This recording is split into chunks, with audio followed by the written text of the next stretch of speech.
رادیوی فرهنگ گفتارهای خود را ادامه می دهد.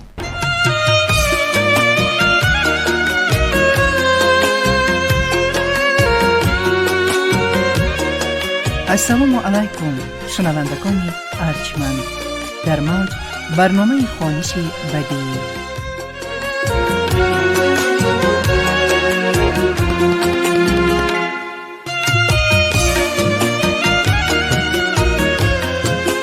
دوستان عزیز، مخلصان قصه و حکایه های دلنشین، اینک به توجه شما گفتار 18 از رمان تاریخی ادیب شناخته نویسنده خلقی تاجیکستان اورون کوساد هریجاد. مرحمت گوش کنید.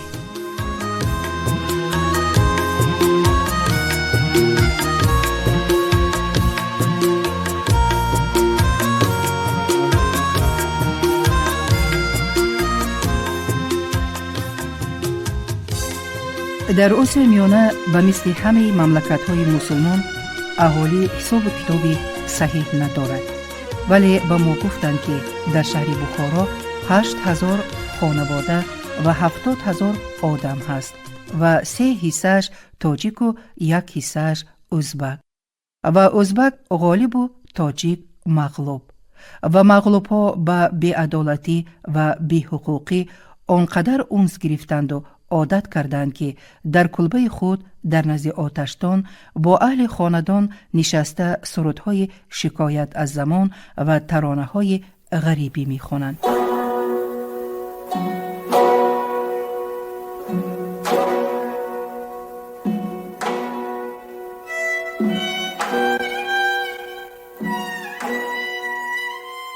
ما قریب نصف جهان را گشتیم، ولی یگان قوم و قبیله دیگر را ندیدیم که سرودهای شکایتی و ترانه‌های غریبی به این درجه زیاد و بدین پایه حزین باشد. نالیش را دوست می دارند، از نالیش لذت می برند، از نالیش یک درجه فخر هم دارند که این درد را من خوبتر گفتم. اما حوصله فکر دواندن ندارند، در راه حق استوار نیستند و به پول و مال حریصند و نفسشان به عقلشان غالب و به وسوسه راحت بی زحمت گرفتارند. دو کس روبرو آیند، از باب حلال و حرام و روای و ناروا بحثی عالمانه می کنند، ولی در عمل به فایده خودش باشد حلال و حرام و روای و ناروا به یادشان نمی رسد و میدان تنگ آید. آدم و آدمگری را به یک پول پوچک می فروشد و یک مرد جهان گشته که برای بهشدن روزگار انسان 7 داستان نوشته است و خودش شاهد حال امیران و خانهای خوارزم و قوقند و بخارا و کابل بوده است، به ما حکایت کرد که مردم این کشورها عصرهاست که از راه راست ضررها دیدند و از راه کج منفعتها برداشتند. راه راست 1 ده، راه کج 100 ده. و اگر خواهان زندگی سیر و پوری باشند، از حلال کاری می ترسند، به کار حرام دست می زنند. از بس که در این ملکا سیر و پور زیستن عادتاً فقط به منصبداران دست می دهد و کرسی منصب کم و طلبگار بسیار است. فریب و نیرنگ به اوج اعلی رسیده است. رشوه‌خوری، تهمت، فتنه‌گری، حسد، بخیلی و انحصار اولادی در این دولت‌ها یک چیز مقرری است و سیاست حکومت را فلج کرده است. گویا بدین سبب بوده است که راست را دروغ می دانستند و فریبگر را کاردان می گفتند و خیانت را صداقت می پنداشتند و آدمانی صاف و خیرتمند از خدمت دربار می گریختند که اگر دزدی جوانمردی است و اگر لگنبرداری آداب است، ما شریک نیستیم به این کارها و کاری بد است این کارها. و عزیز مراد ترجمهش را برد به اداره مجله آینه و مدیر مجله مقاله را خواند و قهرش آمد. تحقیر کرده است لعنتی. عزیز مراد امیدش را کند، مقاله را چاپ نمی کند. مدیر با پشت دست کاغذها را طرف عزیز مراد تیله داد. این عالمان شما تاریخ ما را نمی دانند، روی خلق را نمی دانند. همچون راهگذری تماشابین نوشتند. نمی‌دانند که اسب را در آخر خربندی خر می شود. عزیز مراد کاغذها را خوانداشت، در بغل زد و از پس میز خیست. در را گشود و برآمدنی بود که مدیر برگرداند. بیایید اینجا شینید، مقاله را دهید. وی مقاله را گرفت و از اول تا آخر تیز چشم دواند. خودم هم می دانم که احوال از این بدتر است و بهتر نیست. از زبان کسی بیگانه شنیدنش علم کرد. افتخار و حمایه جاهلانه. مقاله را چاپ میکنیم. و چاپ شد مقاله و خبربران به گوش امیر رسانیدند و قاضی کلان و رئیس به تشویش افتادند و منصبداران به غضب آمدند و علم فتوا داد که کفر گفته است، کافر است، خونش حلال. و آخر ماه ینور در تاشکند در اداره روزنامه ترکستانسکی ویدمستی برای بهترین مقاله سال به وسیل ببروف جایزه دادند و ترجمان عزیز مراد را کسی نه تعریف کرد و نه تنقید. ولی مدیر مجله آینه به بلا ماند. در بخارا خونش را حلال دانستند و در سمرقند روی راست نی پنهانی اغواگر گفتند که بین دو دولت دوست نظام می اندازد و با مصلحت دو طرفه قربان دوست را خریدند و قربان دوست هنگام یک سفر در کانوانسرای قرشی شب در جای خوابش او را به هلاکت رساند و شور افتاد اندرون خلق و گوبرناتور اظهارات داد که قاتلان سیاهکار دشمنان آرامی و آسودگی کشور و دو خلق دوست هستند، اما به مقصد ناپاکشان نمی رسند و ما یک جایه به مقابل آنها مبارزه به امان خواهیم برد. و امیر به گوبرناتور تلگرام داده اظهار منتداری کرد و هر دو طرف خود را سفید کردند و ثابت گرداندند که پیش راه دانش را نگرفتند و به قدر آدمان مشهور ملک می رسند و شهر قرشی را شهر بهروز ناماندند و خاطره ناشر شهید را ابدی گرداندند. و امیر بار نخست در عمرش نماز را پر خواند و شکرانه به جا آورد.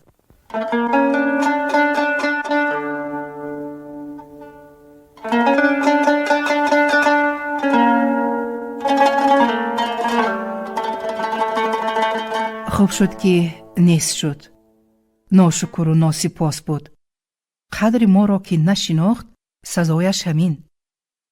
و زبان بی ساجده بیوی سید مراد خوشبگی مقتول که به ولی و غیبدان بودنش اکنون کسی شبهه نداشت و بیماران از کور و کر سر کرده تا کل و شل و از بیزوریات سر کرده تا حیز تگیدرش توده نوبت می ایستادند و مردم بین خود نقل می کردند که یک هفته پیش کور به حضوری وی در آمده از آنجا بینا بیرون آمد و بیزوریات بعد دعوای او حامله شد و قسم می خوردند که این معجزه را با دو چشم خود دیدند و شاهد می آورند که آن بیزوریات همسایه دختر خاله من است.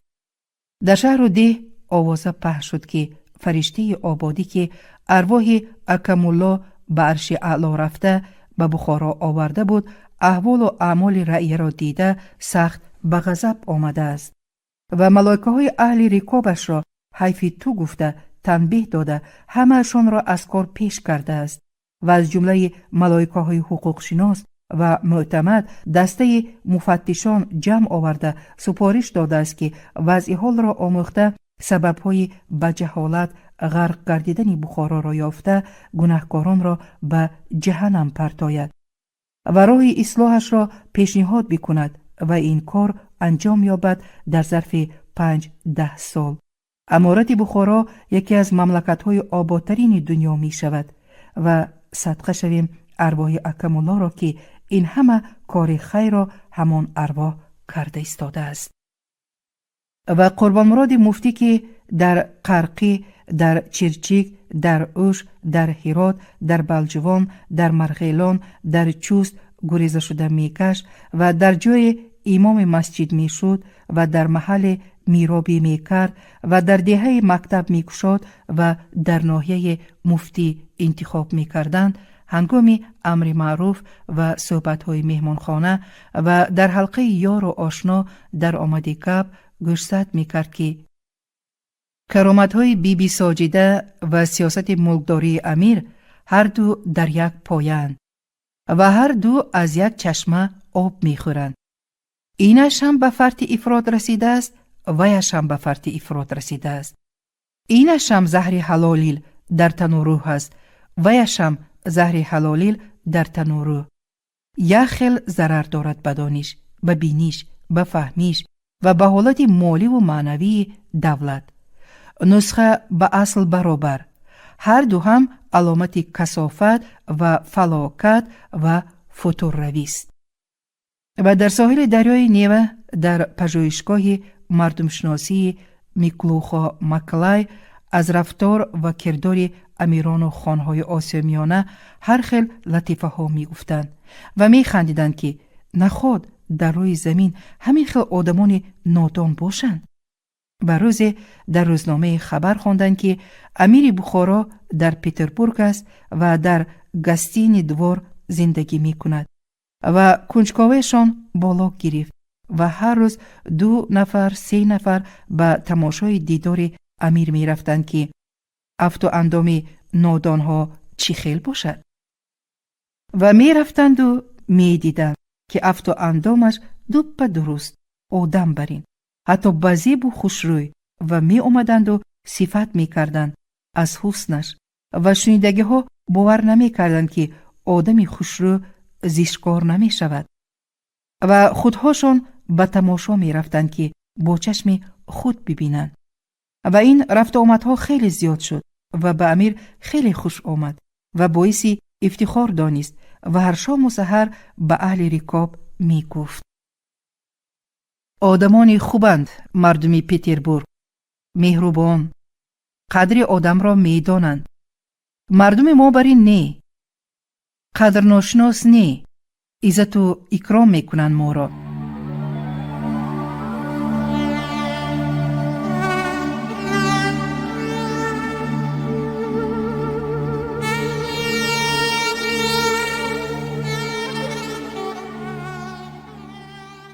دیدگی ها پشیمان، ندیدگی ها در ارمان.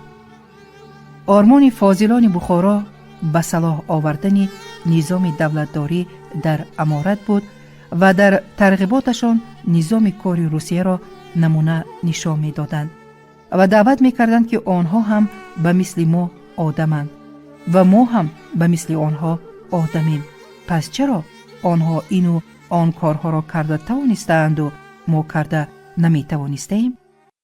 و آبادیخواهان بخارا که به جهانگردی برآمدند خیابانهای آراسته و مهمانخانه‌های پیراسته روسیه را دیده هوسشان می‌رفت و به خیابانها و مهمانسرای‌های وطنشان مقایسه می‌کردند و فرقها در صفت و معنی می‌دیدند و علم می‌کشیدند و از علم آنچنان تلخ می‌گریستند که از گریه ورم می‌کردند. و روشنفکران بخارا جان و مال به قربانی می‌دادند که مکتب‌های نو گشایند و بچه‌ها سواد آموزند و کسب یاد گیرند، چنان که در مکتب‌های روسیه هست.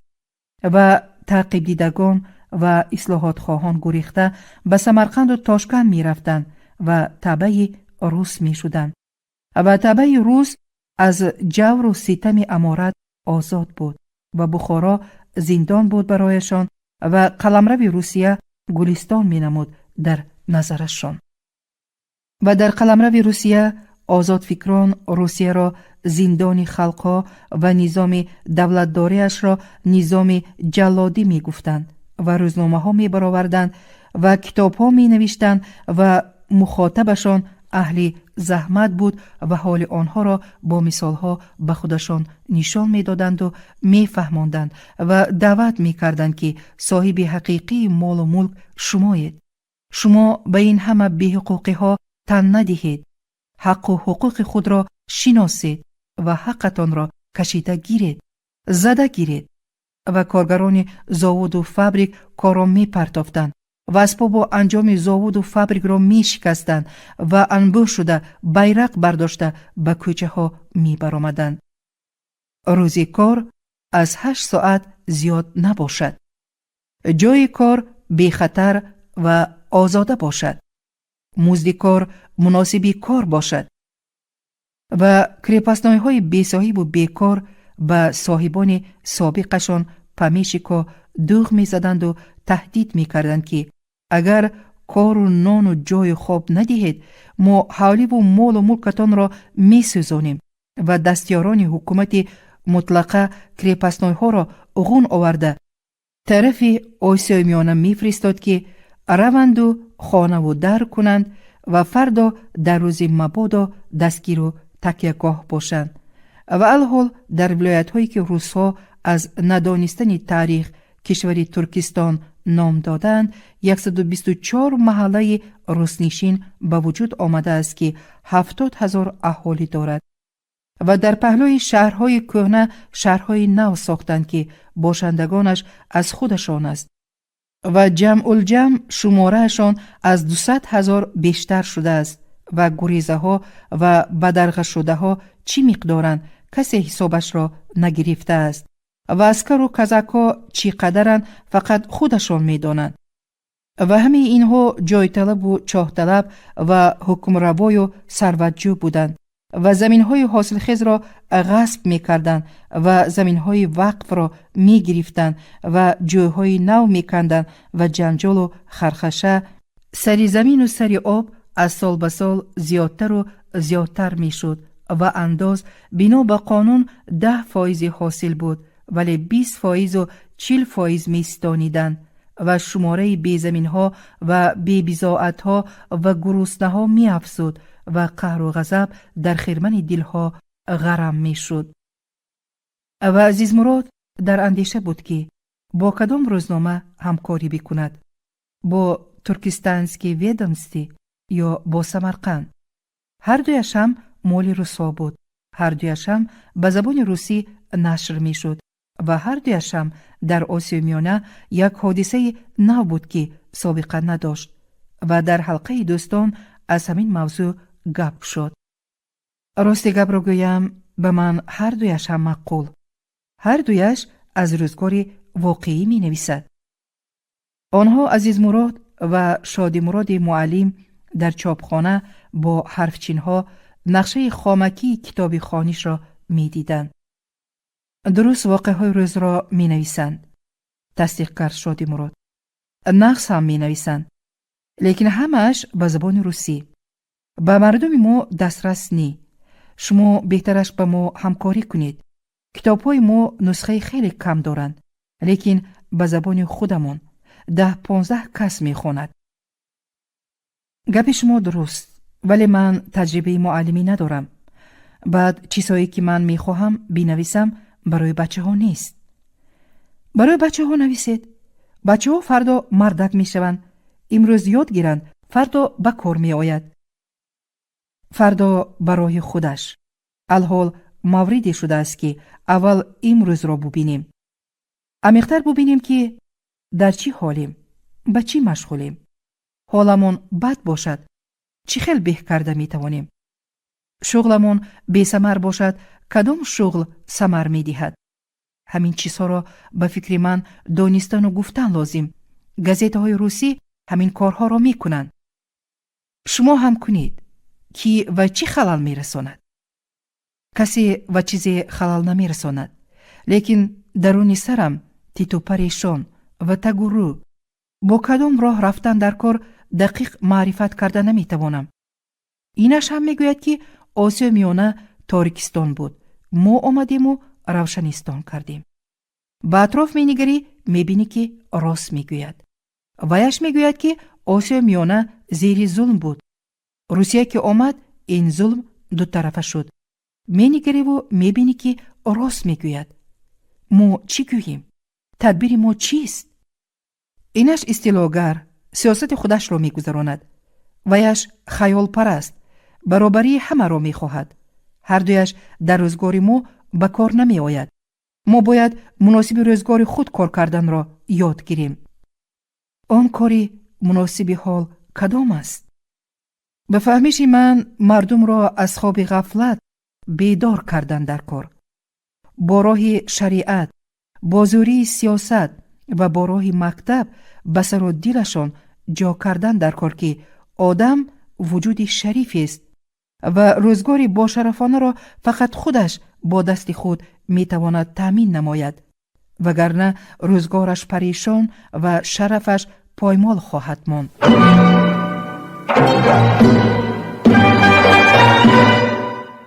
و آدمان مبارز در همه جای روی جهان بر همین فکر بودند و در روسیه تلاش‌های رسیدن به چنین مقصد شهر و دیه و در و دیوار را فرا گرفته بود و شب و روز پنهان و آشکار تلقین می‌کردند که آدم و عالم را فقط و فقط داراها بدبخت کردند و آدم و عالم را فقط و فقط زحمتکشان می‌توانند خوشبخت بکنند و دارا با خوشی با خواست خود از پول و مال و عیش و عشرت و استثمار زحمتکش دست نمی کشد و حق حلال مزدور را نمی دهد و شرف انسانی فعله و دهقان را پایمال می کرد و منبت هم می کند و زحمتکش یک راه دارد، حق حلال خود را زده و کشیده می گیرد و شرف خود را با زور بازو و سلاح حمایه می کند و آن وقت او که در اصل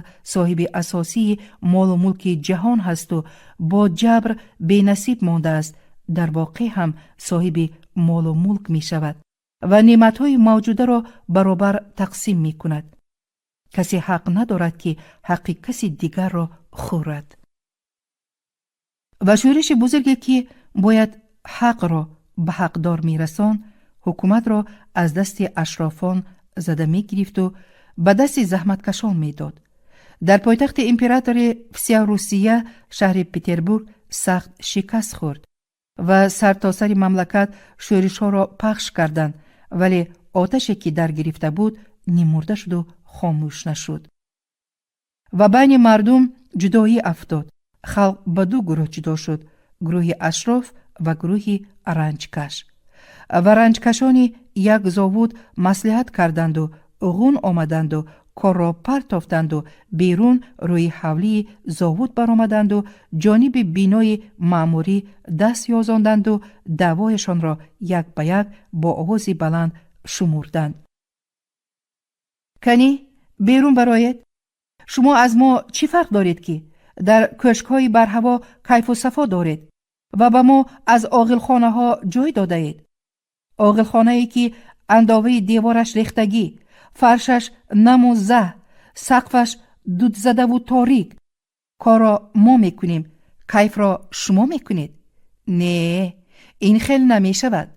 در خانه شما چراغ فروزان، آتشدانتان گرم، خانه ما بیچراغ، آتشدانمان سرد. نه، این خیل نمی شود. شما دو دست در کیسه گردید، ما روزی 12 ساعت عرق جبین می ریزیم. باز در امارتی که هوا راه گذر ندارد، روشنی درست نمی رسد، چنگش راه نفس را می بندد. نه، این خیل نمی شود. هر روز یک فلاکت هست. چرخ ماشین دست کسی را می خواهد و می کند. تخته آهن به سر کسی فرو می غلطد. در تاریکی پیشپا خورده بجلوکی پایش می براید و شما پروا ندارید. نه، این خیل نمی شود. و اشراف کلان درونتر کشک رفت و دوسی اشراف خرد را فرستانید که جواب دهن مردها را بدهند. اشرافان خرد به ایوان بالاخانه برآمدند. این خیل نمی شود، این خیل نمی شود. چی خیلش می شود؟ همین خیلش می شود که زندگی ما هم مثل زندگی شما باشد. این خیلش نمی شود. شما کارگر، ما کارفرما، هر دوی این یک چیز نیست. ما هم می دانیم که هر دوی این یک چیز نیست. برای همین کارپرتاهی کردیم. لیکن کارگر مال می دهد، شما مفت می خورید. هر دوی این هم یک چیز نیست. تا امروز بی زحمت راحت کردید، اکنون بس. ما هم باید راحت زحمتمان را ببینیم. الحال طلب ما این است: روزی کار 8 ساعت شود. جای کار را خوش‌هوا، روشن و بی خطر می کنید. جای خواب آزاده و آباد باید باشد. موزی زحمت را مناسب کار می دهید.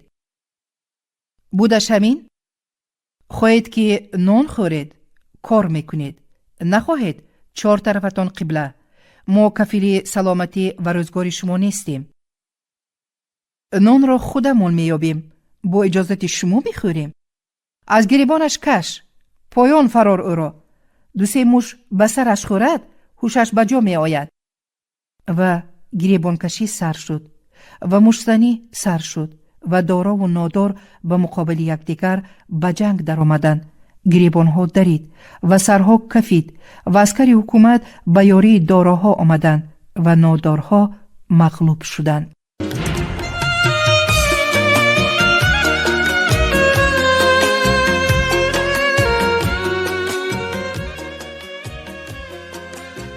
شما گفتار 18 را از رمن تاریخی ادیب شناخته نویسنده خلقی تاجیکستان اورون کوسار هیجا شنیدید.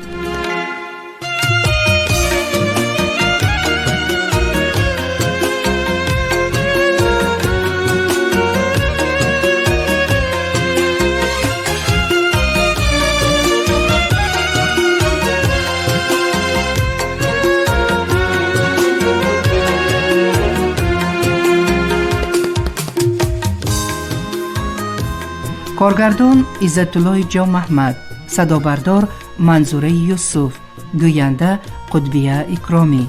خیر، تنصیحت و خانه آباد باشید.